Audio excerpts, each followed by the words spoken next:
Come in. Welcome. I'm E.G. Marshall.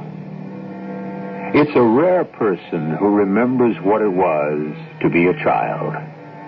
All of us can remember things from childhood. A mother's smile or frown, a father's strong arms or resonant voice, names of other children, or even their faces. But who of us can remember accurately the feelings that flooded our small bodies? Feelings of weakness and helplessness, and the countervailing ones of power and omnipotence. I am the master of everything. I can start things and I can stop them anytime I want. I tell everybody where to go and what to do, and they have got to go there and do it because I say so, and nobody is allowed to answer me back.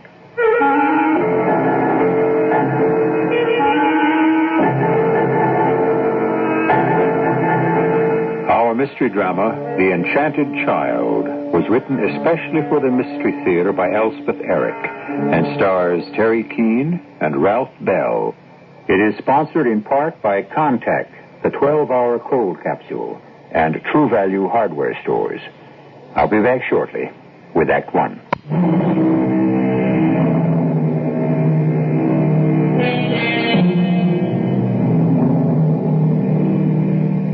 Each one of us is born a savage. Only little by little, through great sacrifice, by great effort, does the child abandon part of his wild and tyrannical self to become what we call a mature adult. The best of us make it only part way, and some of us never arrive at all. Our story concerns a boy who has scarcely begun this arduous journey. Nice to see you this fine morning, Mrs. Lloyd. Beautiful sermon, Reverend. So glad. Good morning, Mrs. Bristol, isn't it? That's right, and this is my husband, Ed, and my mother, Mrs. Bates. Oh, yes, indeed. Little by little, I'm getting acquainted. We hope you're going to like it here, Dr. Everett. Well, I already do, Mrs. Bates. Fine sermon, Dr. Everett. Oh, thank you, sir. Let me see. You and your lovely wife have a small son, have you not? Yes, that's Mark. He was in church with us, but he's gone off to Sunday school. Your wife's class, I believe. Yes. Mrs. Everett has the 6 to 10. Oh, now, we mustn't keep you, Reverend. Others of your flock are waiting. We have to get home and start dinner. I have to make the gravy. Maida hasn't cut some back. Mother always makes the gravy. You coming in? I think I'll stick around and talk to some of the fellas. Anything to get out of helping in the kitchen. Don't forget the ice cream. Neapolitan, is that what you want? That's Mark's favorite. Come along, Mother.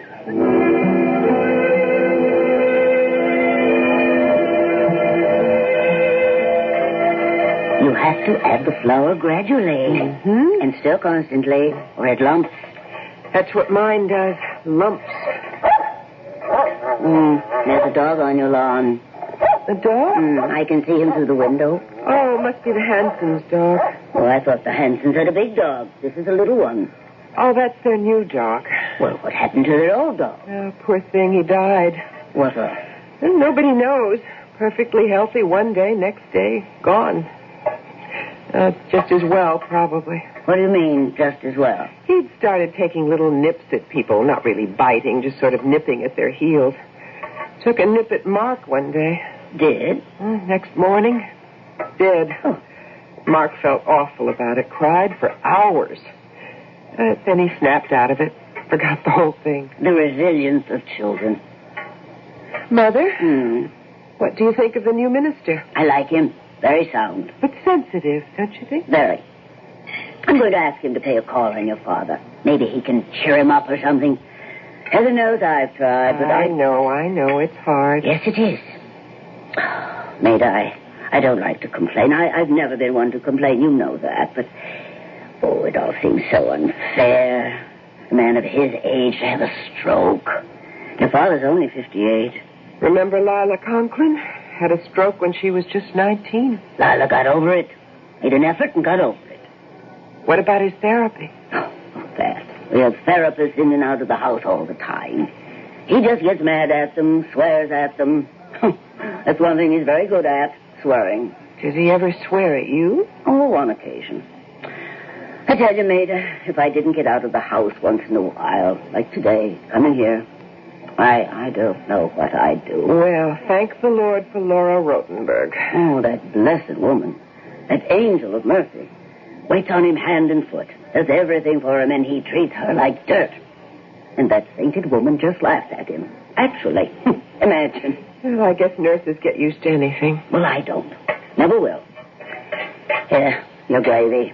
Turn the gas down, will you? Ed'll be along in a minute. How's Ed doing at his job? Ed does well, always. You know that. Did he get his Christmas bonus? Oh, sure. How much? The usual. Did he get a raise? Maida? In the kitchen. No raise. No raise. Here's your ice cream.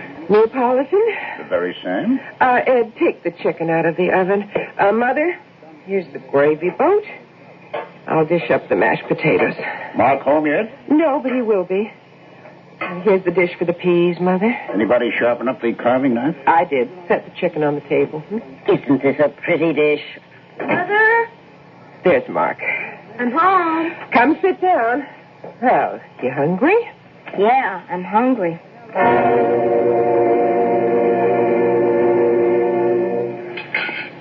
Well, everybody had enough? Oh, goodness, I certainly have. Me too. Well, then I'll clear. Everybody stack, and I'll clear. What did you think of Dr. Everett, Ed? Oh, I like him. Like him a lot. Mother's going to ask him to pay a call on Father. How's he coming along? He isn't. He's not worse, is he?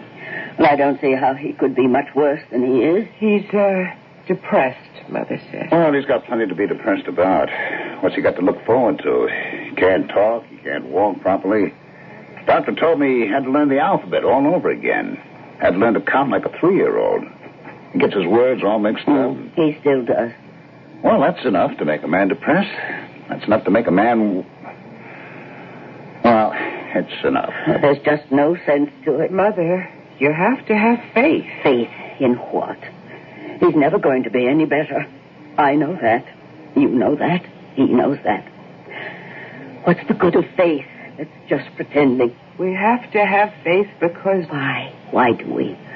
Where does it say we have to? Oh, it would be better for everybody if he was... Mother! Better for him. Better for me. Better for everybody. Oh, now, Mother, we don't know. I know. To go on living this way. I am going to fetch the ice cream, and you change the subject. Maida tells me you're doing very well in your job, Ed. Job's all right. Job goes right along. You got a Christmas bonus. Yep, the usual. Well, here's the ice cream. Neapolitan, Mark. Ed, the dessert dishes are on the sideboard right behind you. I got him. Ed and I were talking about his job. Oh, yes, well, nothing to be done about that. Pass this to your mother. What Maida? did you mean by that, Maida? Ice cream for you, Maida? Thank you. And ice cream for you, Mark. I don't want any, thank you. You want? You don't want any ice cream? It's Neapolitan. I don't care for any. Well, I never thought I'd live to see the day. You don't even want the chocolate? Well, try some of the strawberry. I don't want it. You feel sick? Kind of. Or does it hurt? All over, kind of. Well, you go straight upstairs and get into bed. I'll be up in a minute and take your temperature. Run along, son. Okay. If you've got a fever, we'll call the doctor. Okay. Well, what do you think of that? He ate everything right up to the ice cream. Neapolitan's his favorite. He can't be very sick. He went through that chicken. Well, I'm not going to worry till I know. It's very good ice cream. Delicious. Ed, Maida says they didn't give you a raise this year at the plant. Yeah, that's right. They don't appreciate you, Ed. Oh, they appreciate me, all right. They pay me what the job is worth. Thing is, I should be moving up. Well, why aren't you? There's no place to move except into Henry Gamp's job, and Henry's not about to move out. It's a good job. Henry's good at it. He'll probably work way past retirement if they let him. They probably will. How old is he? Oh, not even 60. Oh, my. Never been sick a day in his life. Dear. Not that I wish old Henry any bad luck, but, well, you know, we all have to go sometime. Yes. does seem a shame. Yes, well, I should be getting on home. I'd like to stay and help with the dishes, Maida, but You know I never let you do that. It's your father. I should get home to him. Maida and I'll do the dishes. Laura Rotenberg likes to get out for a few hours in the middle of the day. It's all right, Mother. Are you sure? I'm sure. See you at church next Sunday. And I'll be over during the week. Maybe we can go shopping or something. Oh, that would be nice. Are you sure you don't want me to drive you home? Get the car out for 2 blocks? Oh, certainly not. I'll walk. Bye, Dick. Bye, Ed. Let me know how Mark is. I'll call you. Well, think I should go up and check on Mark? Well, let's have some coffee first. All right. I don't know if we ought to be discussing my job with your mother like that. Like what? Well, you know, all that stuff about Henry Gamp. It was you who told her about Henry Gamp, not me. Well, hope it didn't sound like I'm after Henry's job. Well, aren't you? Oh, in a way, maybe. If you're not, you should be. Put the coffee on, why don't you? You get that? All right. Hello? Mr. Bristol, this is Laura Rotenberg. Yes, Laura. Laura I Rotenberg? have terrible news, Mr. Bristol. Mr. Bates is dead. You what? It must have been another cerebral hemorrhage. I went into his room to take him some dinner. He was lying on his bed. I thought he was asleep. Oh, I'm so glad I got you on the phone because I thought you or your wife could tell Mrs. Bates so much better than I could. Yes. Mrs. Bates is there with you, isn't she? No, she's on her way home. Look, I'll try to catch her before she gets there. Thank you for calling us, Laura. What is it? Your father's dead, Maida. Oh. I'm going to try to catch up with your mother before she gets home. Well, I'll come with you. Well, what about Mark? Yes, I suppose I should stay with him. Yes, I think you better. Should I tell him, do you think? About his grandfather? I don't know.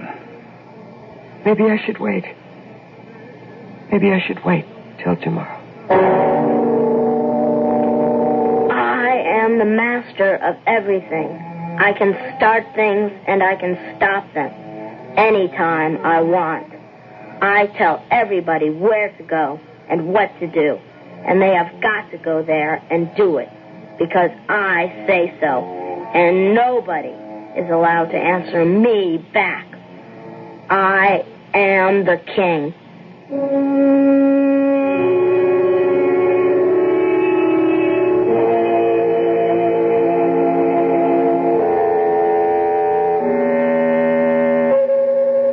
Omnipotent thinking, they call it, and it's very common in the lives of small children.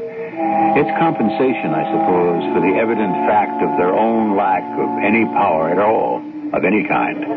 A tiny consolation, and a pathetic one, but one that may have most disastrous consequences. We shall return with Act 2.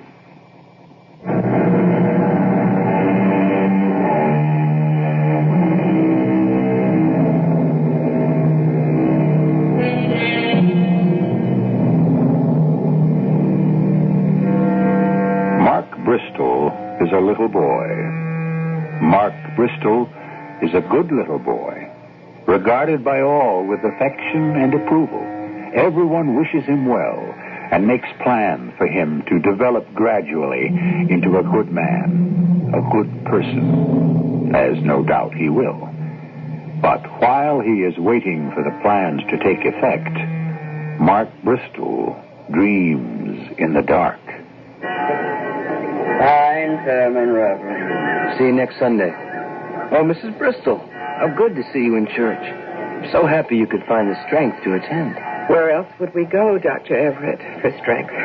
I never knew your father, of course. I regret that. Maida's mother was going to ask you to call on him, but then... It was very sudden. A great shock, I'm sure. Laura Rotenberg called us on the phone right after Sunday dinner. You know Laura Rotenberg, Dr. Everett? Oh, Laura's helping us to organize a Bible class. Yes, I know Laura. She's a fine woman. She took care of my father from time to time. She's staying on now with my mother till certain adjustments can be made. Well, it's good she has someone with her. We do our best, but it's hard. No, it's hard. To adjust. Well, we'll be getting on home, Reverend. There's still Sunday dinner to get on the table. I'll come with you, Maida. Yes, I wish you would. You want me to pick up some ice cream? No, don't bother. I have a chocolate cream pie. Mark likes that.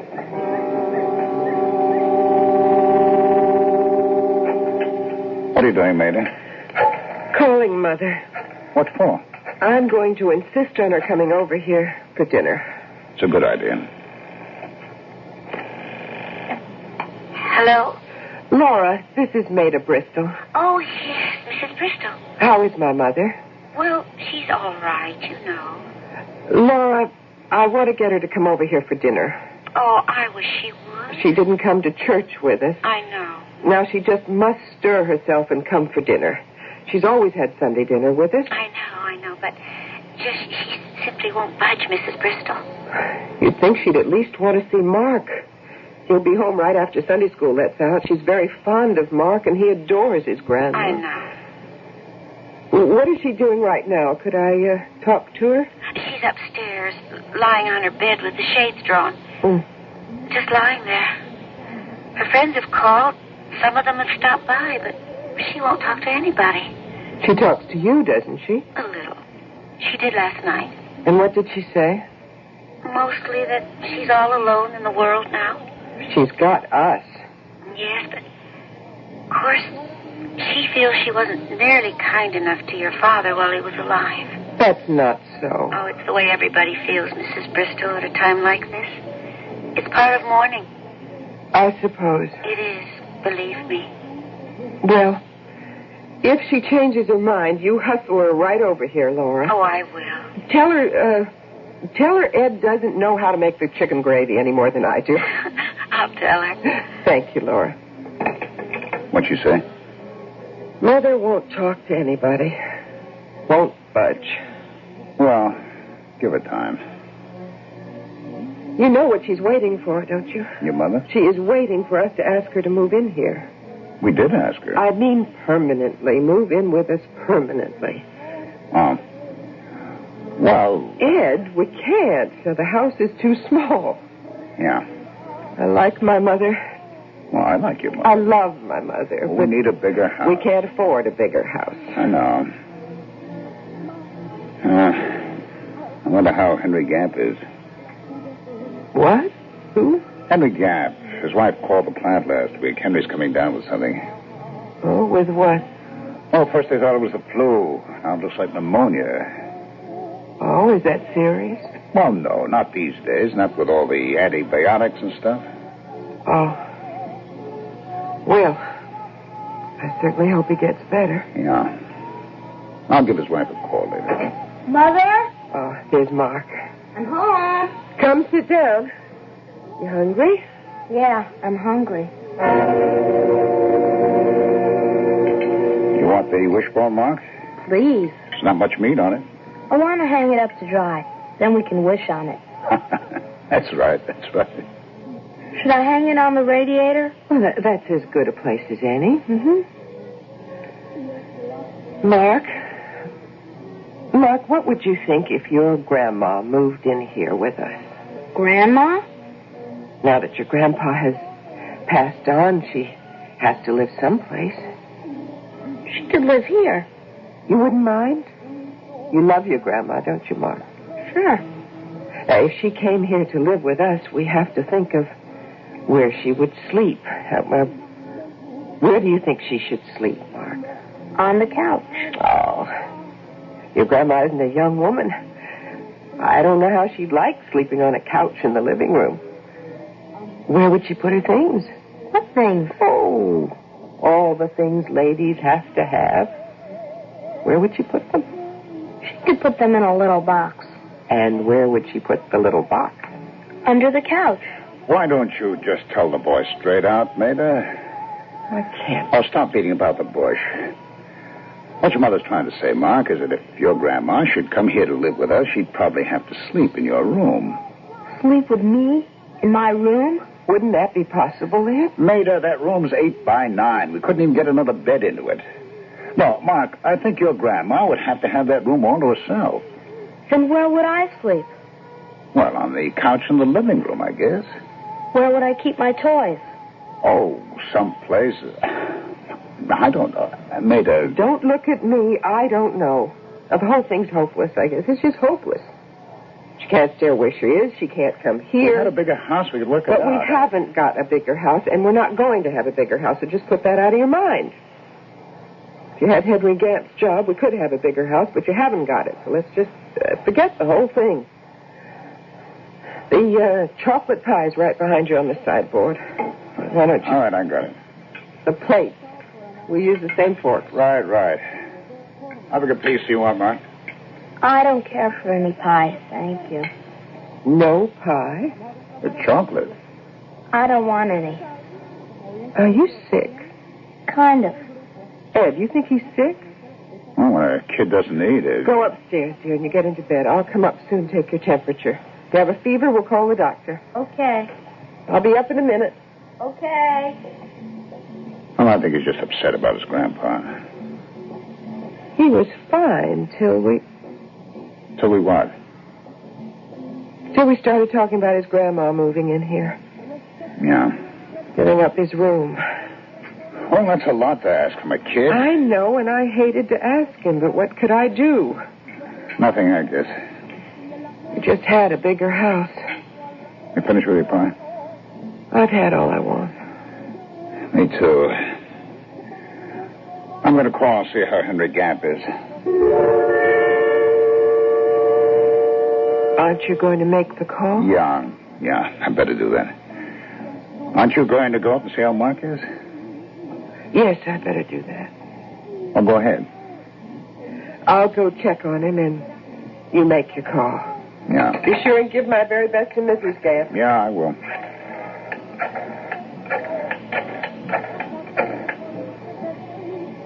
Hello, Mrs. Gamp? This is Ed Bristol from the plant. Well, I hope I'm not disturbing you. I just called to ask how Henry's doing. Oh? Oh. I see. Well, I'm sure you haven't got anything to worry about. Doctors have got pneumonia pretty well under control these days. Oh, that's so. Well, look, you give your husband my very best and tell him we miss him at the plant and we expect him back any day now. We miss him, we really do. Oh, and Mrs. Bristol sends her very best. Now, bye.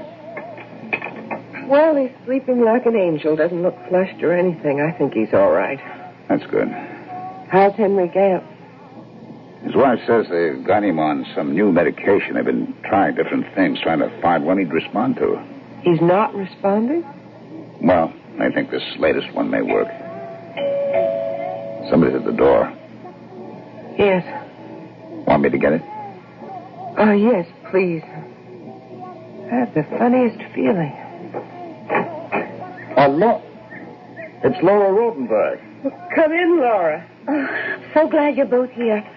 I tried to phone you, but the line was busy, so I ran over. What's the trouble, Laura? You look all upset. Where's Mark? Is he here? He's upstairs asleep. Look, I have something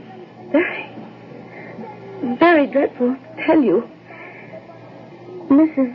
Bates, she took some pills, some sleeping pills. They were left over for when your father... She took sleeping pills? How many? A lot. When? When did she take them? Sometime this morning. Oh, I should have known when she wouldn't see anyone, but I never thought, I never dreamed. How was she? Did you call the doctor? Is she in the hospital? Of course I called the doctor, but it wasn't any use. Oh, I'm so sorry. I am so terribly You sorry. mean my mother's dead? The doctor called an ambulance right away. But we both knew it wasn't any use. She must have been dead for at least an hour. No, I can't stand it. I cannot stand it. Now, honey. I cannot stand it. You see, she should have been here. She should have been here, living with us. Maida, we couldn't have known. I did ask her to come for dinner, didn't I? Of course you did. What is happening? What is happening in this house? What is going on? Maida, don't. It's just like a week ago. We sit down to dinner. Everything is all right. Then all of a sudden, Mark doesn't feel well. He goes upstairs. I tell him I'll be up in a minute and take his temperature. And before I can do that, Somebody dies. My father dies and my mother dies. What is happening? What is going on in this house? I run everything. I boss everybody. If I tell them to fall down, they fall down. And I can make them get up, too. Nobody can tell me anything. And I can tell anybody anything I like. Everybody is afraid of me. And I am not afraid of anybody. Because I am God.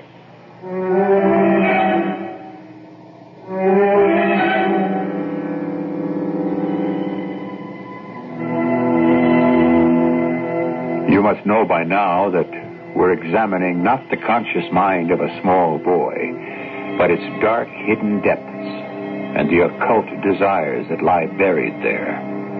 More often than not, these wild wishes remain immured, never to reach the light. Sometimes they emerge and play havoc with the life of the man that small boy is destined to become. We'll return with the final act shortly.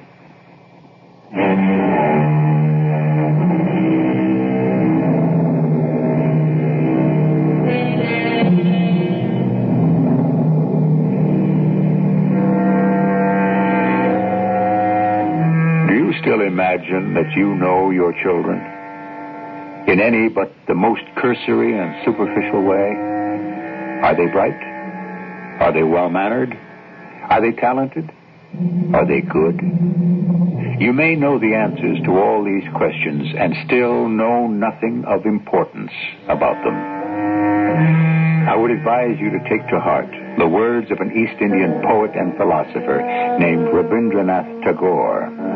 I do not love him because he is good, but because he is my little child. So happy to see you here. So happy. Dr. Everett. Oh, Mr. Bristol. And Mrs. Bristol. How are you, Dr. Everett? I should be asking you that, Mrs. Bristol. Tell me, is there anything I can do for you? Any way I can be of help? I should be only too glad, believe me, if there's anything at all. I don't think there's anything anyone can do, Reverend. I'd like to try, if you'd let me. There's nothing. Reverend, there is something. Ed, don't. If you could find some time to talk to me. Ed, please don't. Of course. No, any time. When would be... This morning. You mean now? Ed, I wish you wouldn't. The sooner the better, if that's all right with you. Well, let's see now. There's only a few more parishioners to speak to. If you could wait a minute or two. Sure, I can do that. Then we can step into the vestry. I can give you as much time as you need. Thank you, Dr. Everett. Mayday, you go along home. Start dinner. Oh, come on. Go on now, will you? I hate to go home by myself. I'll be there as soon as I've talked to the Reverend. Are you sure? I'm sure. Come on, go on home now. There's a bench here, Mr. Bristol, if that's all right. Oh, yes, anything, any place. Well, now, let's sit down and you tell me, whatever it is. Yes, thank you. It's going to sound weird, Dr. Everett. I want to tell you that in advance. Whatever it is, just tell me. I wouldn't bother you except for Maiden. You're not bothering me. I don't want you to feel that you are. Reverend, you know, Maiden, I have a little boy. His name is Mark. Oh, yes. I'm hoping I'll get to know him soon. Mrs. Everett speaks so highly of him. He's such a fine little fellow, such a good boy. She thinks the world of him. Yes, we do, too. Of course you do. Was it Mark you wanted to talk to me about? In a way, I might as well start at the beginning. If I know what the beginning was. Sometimes it seems... Yes? Well, it seems as if I don't know anything at all about anything about anyone. I don't mean to cry, Reverend. It's all right. Really, it's all right. Well, about a year ago, my father-in-law had a stroke, but, what do you know about that? I wasn't here when it happened, but I know about it. Well, he got to be quite a burden to his wife, especially. And a couple of weeks ago, she was having Sunday dinner with us at our house, and I'm afraid she was quite bitter about it all. And I'm afraid she let herself go, and she was very outspoken. Well, that's quite understandable. Yes, but in front of Mark, she said things, she kind of intimated that it was all too much for her, that she couldn't stand it any longer, that her husband would be better off if he didn't live. Better off dead is what I really mean. She didn't come right out and say it, but we all knew what she was feeling, and, well, I've got to tell you, Reverend, we felt it too. Well, people do have these feelings, Ed, but they pass. Yes, but that's not the point of what I'm trying to tell you. Maida brought on the dessert. It was Mark's favorite ice cream, Neapolitan. He's crazy about it. But he said he didn't want any. It's the first time in his life he hasn't wanted Neapolitan ice cream. We thought he might be sick, you see, and... Yes? I made her send him to bed, and my mother-in-law went home after we finished up the ice cream. But before she could get there, we got a phone call from Laura Rotenberg. You know Laura Rotenberg? Mm-hmm, yes, I know. And Laura said my father-in-law was dead. Another cerebral hemorrhage. Yes? But don't you get it? Get what? What am I supposed to get? Oh, wait till you hear the rest of it. Of course, my mother-in-law was very disturbed, upset. Of course. She wouldn't go out. She wouldn't see anybody. Wouldn't even go to church. Oh, I remember. Well, my wife went to see her at first. She lived right down the street from us, a couple of blocks. My wife caught on pretty soon that her mother wanted to come to live with us. Well, that's easier said than done, because we've got a two-bedroom house, Reverend. There's Maida, and my bedroom, there's Mark's. That's all. We had a bigger house. We'd been very, very glad, very, very happy. Don't be afraid of tears, Ed. They can be a blessing. Yeah. Well, we talked about it a little bit at the dinner table. Maida asked the boy, would he give up his room to his grandma? He's such a good boy. What did he say? Not much. But a couple of minutes later, he said he didn't want any chocolate pie, and he went upstairs to his room. Maida and I, we finished eating, and a little later, Laura Rotenberg came to the house and told us... She told us my mother-in-law had taken sleeping pills and was dead. Don't you see, Reverend? See what, Ed? It was just like the time before. When Mark's grandpa died, it happened exactly the same way. Well, you're not trying to say... Well, you don't mean... I don't know what I mean. I don't know what I'm trying to say. I just know what happened. Mark went up to his room both times. Both times, somebody died. Within minutes, somebody died. You don't mean there's a connection? Well, couldn't there be? Maida thinks there could be. Do you think so? I don't know what to think, but I've read about devils that get into human beings. They can do all sorts of awful things that they wouldn't do in the ordinary course of things. You think a devil has gotten into your son? Is that possible? Is it? I don't know. I simply don't know. Wait. I haven't told you everything. There's more. When Maida and I were talking about her mother coming to our house to live, we kept saying how it would be so simple if we only had a bigger house with an extra bedroom. And that's the truth, Reverend. We'd have only been too glad to have her if we'd only had one more room. But as things were, the only chance we had of getting a bigger house was if I got a promotion. A promotion I'd be sure to get when... Yes, when? When Henry Gamp resigned or retired or died. Yes? Well, Henry's had pneumonia, and it never occurred to me, it never occurred to anybody that he wouldn't get over it and come back to work, but the antibiotics didn't work, and this morning his wife called the house. She says, Henry's dead. I see. I'm sorry. Dr. Everett, we talked about Henry Gamp, about me getting his job, the promotion, in case anything happened to him. We talked about it in front of Mark. We kept saying we just had a bigger house. If I got promoted, we could have a bigger house, and that was the only way we could. Wait, Ed. You're jumping to conclusions that you have no right. All those deaths, all those people dying. Wait, Ed. What could it be if it isn't the devil's work? But your own son, your own boy. You don't think I want to believe the devil's got into him, do you? But the way things happened, the way those people died... Now, Ed, I don't think we should talk about this any more this morning. I think you should go home now and be with your wife. Oh, poor Maida. She's worse about this than I am, believe me. Well, you tell her that I'm going to come to the house and talk to her. All right, I will. Probably tomorrow. Yes, definitely tomorrow. All right. Thank you. Thank you, Reverend. Are you all right now? Oh, yeah, sure. Come, I'll walk you outside. You're very kind, Reverend. Oh, not at all. If I can't minister to my flock, then what am I doing here? Right? Right. Oh, you see what a beautiful day it is? It's beautiful, yeah. Makes you believe in God, doesn't it? And His infinite kindness. Yeah. Watch the steps, Ed. Are you all right? Yeah, I'm all right. You want me to walk home with you, Ed? No, I'm all right. Thank you again, Reverend. And tell your wife I'll call her in the morning. I'll tell her. Watch out! Ed, watch out for the truck! Ed!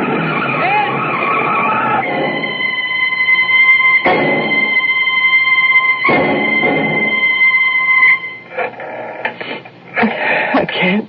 I just can't. I can't go on.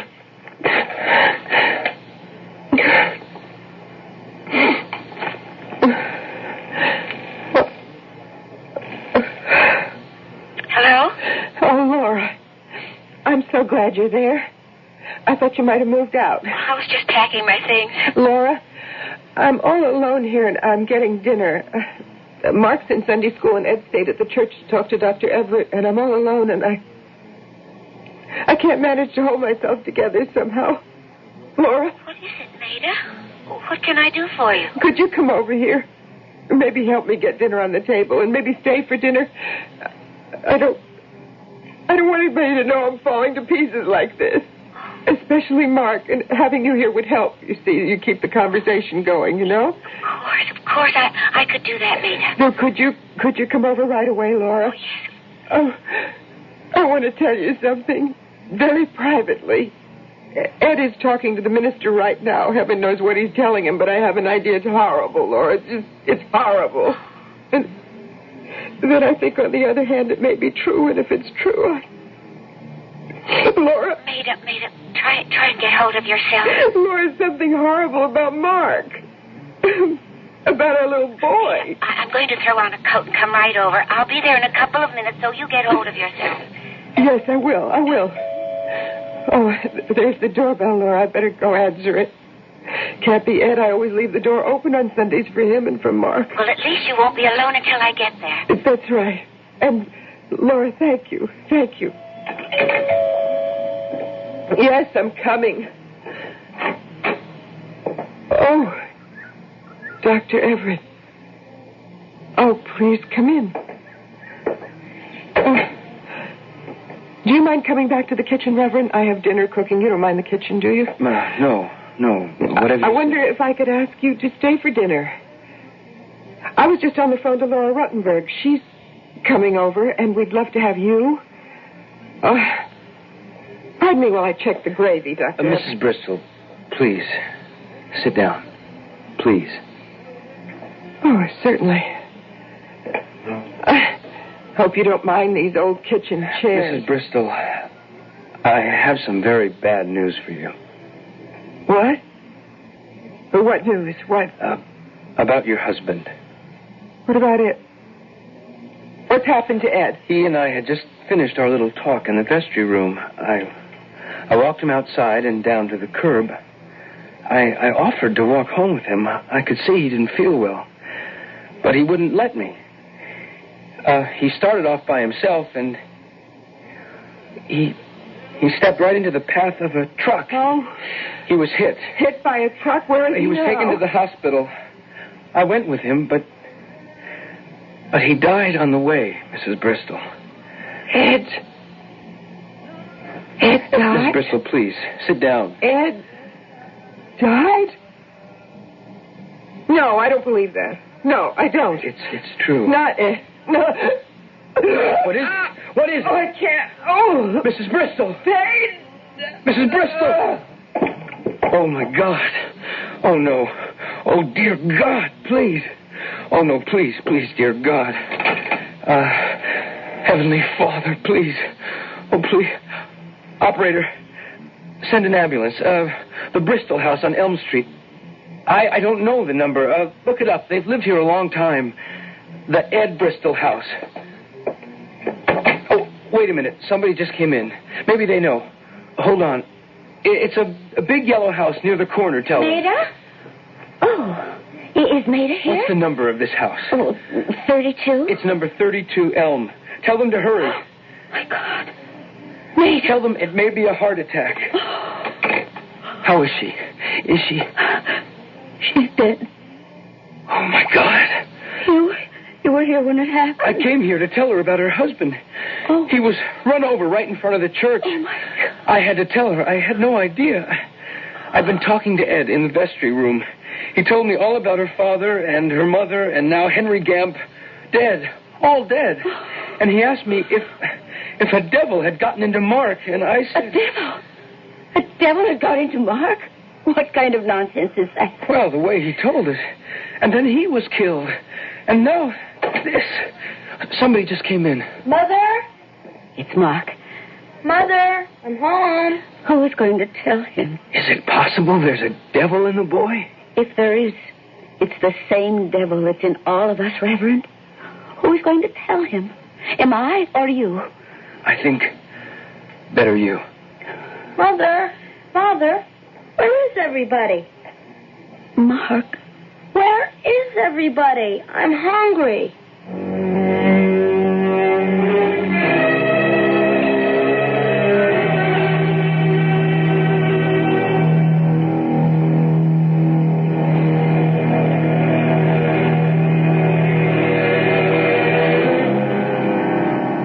Is the child still alive in you?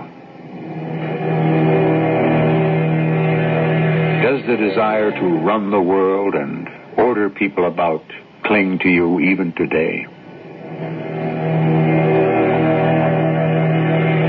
Have you never quite relinquished the conviction that you are a superior being whose every wish is paramount and can be gratified? No?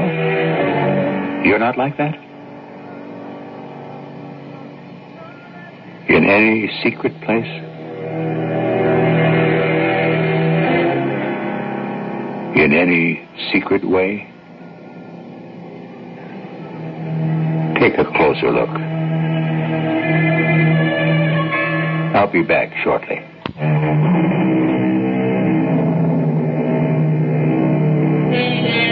An angry infant could destroy the world if his strength matched his fury. Be careful how you deal with him, for he is mad with rage, and he would kill you if he could. Our cast included Terry Keane, Ralph Bell, Adam Ross, Evie Juster, and Don Scardino. The entire production was under the direction of Hyman Brown. And now, a preview of our next tale. Grief, it's that crow. Oh, get it away. Oh. It was on the windowsill. Keep it out. Keep it out. It's all right. It's gone. Oh, well, where is it now? It flew off into the pine trees. Oh, that was such a shock. That's what was looking at us. Oh, gosh. I guess it has the run of the place. We're the intruders to him. I don't know. Oh. There was something about the way that bird looked at us when we drove in. Do you remember? Sitting on the pillars? Yeah. That's no ordinary bird. Crows don't react this way to people. What do you mean, Marty? That crow didn't land on our windowsill by accident. I told you yesterday when we drove up, I didn't want to stay.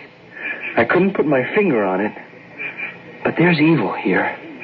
Real evil. Radio Mystery Theater was sponsored in part by Buick Motor Division. This is E.G. Marshall inviting you to return to our Mystery Theater for another adventure in the macabre. Until next time, pleasant dreams.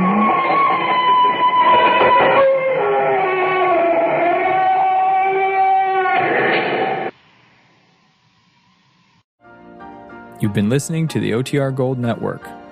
Find more classic radio at otrgold.com.